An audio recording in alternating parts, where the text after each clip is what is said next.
course, is brought to you by Patreon producers. Own Dizzle and Tech Gladiator, thank you so much. You can become a Patreon producer too. Just head over to patreon.com/StandoTV, and thank you very much, guys, for your support. First, let's talk about Oculus Rift's John Carmack, who was the creator of the Doom series. He has personally joined litigation war between his company and Zenimax. He just filed a lawsuit against the media firm for refusing to pay the rest of what it owes him for the id Software's $150 million acquisition back in 2009.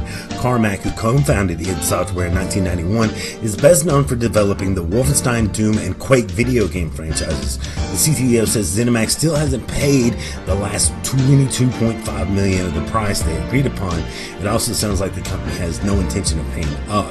This, of course, comes on the heels of John Carmack losing a lawsuit and Oculus losing a lawsuit to Zenimax, saying that he was in copyright infringement based on technology of code that Zenimax had developed and he had taken with him and used on the Oculus Rift itself. In the copy of the court documents that Upload VR got its hands on, Carmack Sues says Zenimax has been refusing to pay due to the claimed violations of Mr. Carmack's employment agreement and Zenimax alleged intellectual property rights. And like I said, that was all about him stealing code and taking it to Oculus and using it in Oculus supposedly. Of course, did rule in Zenimax's favor. Zenimax has since reacted to Carmack's lawsuit by saying, "We have reviewed John Carmack's latest legal complaint, which is completely without merit. We know that this is Carmack's second complaint against Zenimax in the recently completed trial of Zenimax Media Incorporated, all the Oculus VR, in which Mr. Carmack was a named defendant and in which Zenimax was awarded $500 million in damages for misappropriation of its intellectual property. Carmack has counterclaimed seeking damages for Zenimax's alleged violations of his employment agreement. The jury flatly rejected Mr. Carmack's complaint and found for Zenimax. Mr. Carmack was personally found guilty by the jury of theft of Zenimax's property, including thousands of confidential Zenimax documents he secretly took when he quit his employment, and his theft of the entire source code to id's latest game, Rage, including the id Tech 5 engine. In addition to those crimes, it was revealed by an independent court-appointed computer forensics expert that upon receiving notice of the Oculus lawsuit, the files on Mr.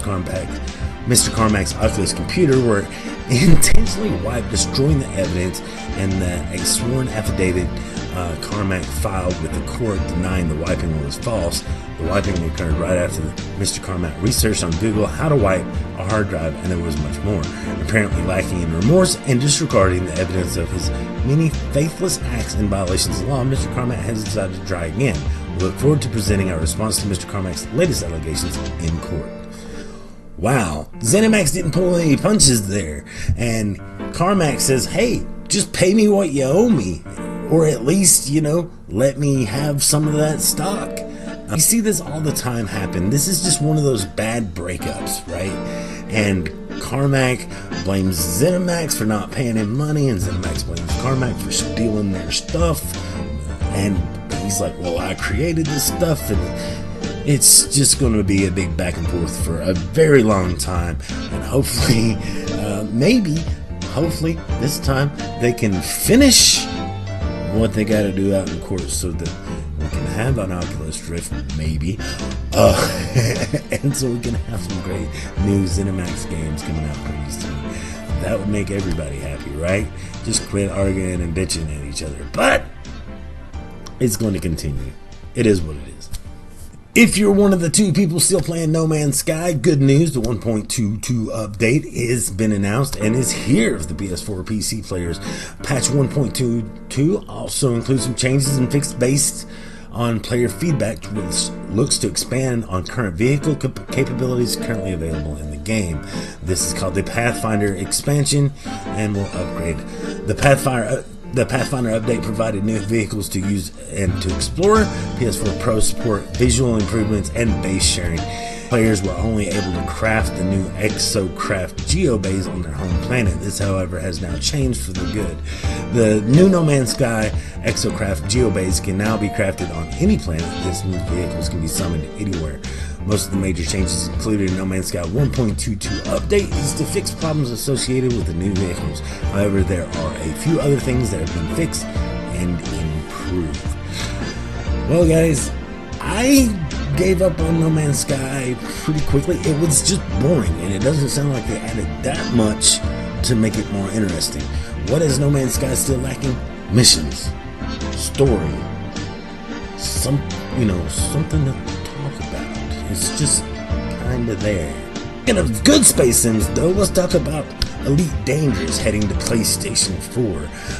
Yes, it's coming here pretty soon. It is on the way. It's just weeks out. It's going to be on PlayStation 4. In a statement posted on an official website, Frontier CEO and Elite co-creator, David Brayman, didn't share a lot of details other than that the 3-month window, we don't know, for instance, in Elite Dangerous will be available in 4K or make use of PSVR peripheral. We also don't know if it will share the same in-game universe with Xbox One, which is itself separate from the Windows PC and Mac universes. But the often overlooked port is absolutely on the way. And he says, quote, "I am thrilled to announce today that Elite Dangerous is coming to PlayStation 4. Every star in our night sky, the whole Milky Way, is there for you to explore how you choose. Fight, bounty hunt, trade, assassinate, mine, explore your way across human space and out into the immense galaxy beyond, flying with your friends or traveling alone." Elite Dangerous is a tremendously ambitious project that you guys already know that I was a huge fan of when it first released on PC.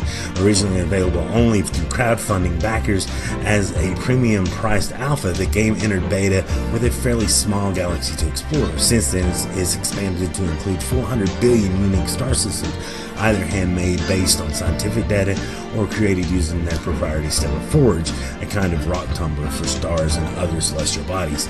Last year, Elite Dangerous added rovers to the game, allowing players to land on, explore massive worlds in intimate detail. The most recent update expands the variety of worlds available in the game and adds more detail into inhabited regions of space.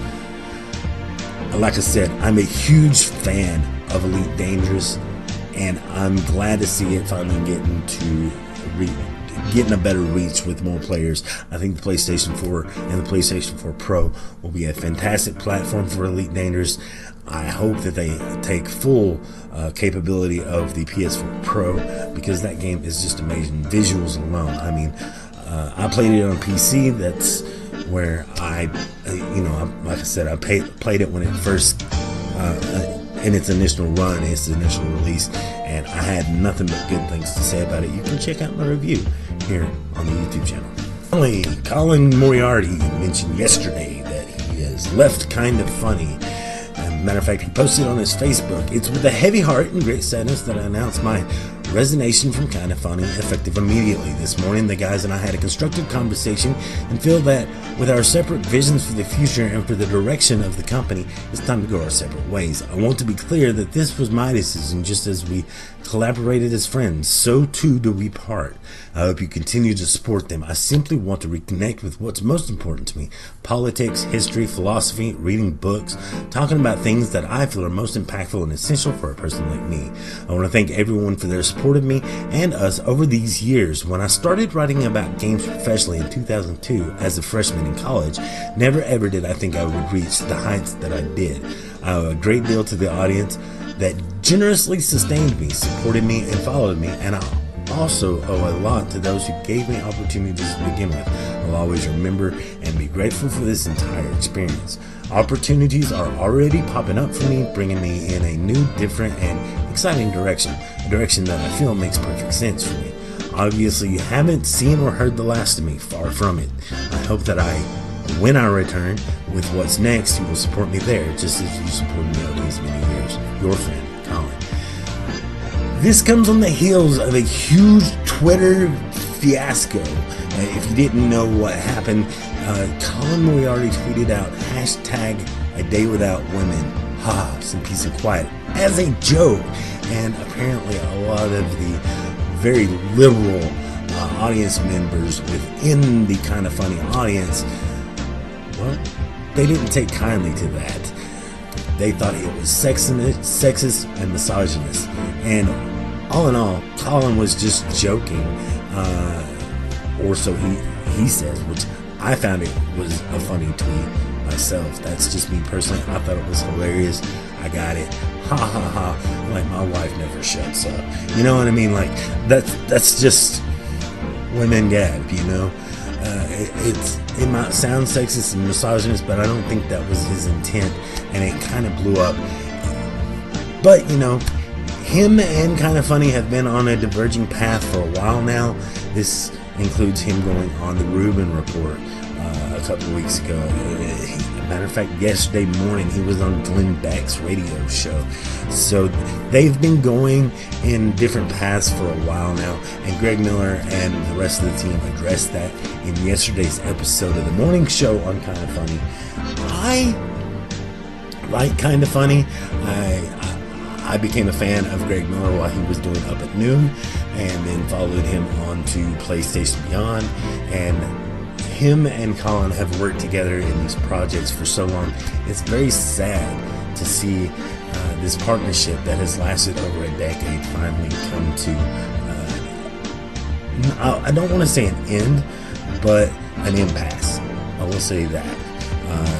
A block in the road, because as you know, Greg Miller, also a very liberal guy, put a very liberal PR, you know, putting the Kinda Funny brand first.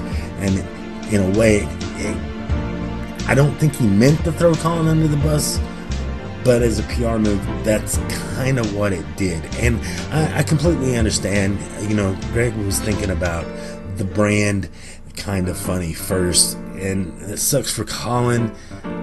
I want to say that Greg shouldn't have done that, but you know what? It shouldn't have been a big deal either way. Colin should be able to express himself on Twitter or Facebook however he wants to, and if people don't like it, then they can just, you know, get over it. That's my feeling on it. I don't think it really sucks. I wish Colin would get to stay with his friends and do what he loves, and he obviously could if he really wanted to. He could just stay there and wait for all this to blow over, but he's decided to quit, and I wish him the best of luck. I really do. It's an unfortunate situation that shouldn't have ever blown up to this proportion. And like I said, I think people overreacted to what Colin did, which made Greg Miller take the company PR stance that he did, which unfortunately threw Colin kind of the wayside. He threw him to the wolves a little bit, but it is what it is. I don't like the way the events rolled out, but what can you do to stop it? You know, it's done now. Colin, change your mind. It's not too late. And that's about all we have time for here on the news. I think we've covered a lot of ground in such a short time, and I'm sorry that I kind of ran through that really quick and heavily quoted some of these sites and stuff to get the news out to you, but there was just so much news this week. Usually we only have like 1 or 2 news topics. This week we had 4 or 5, so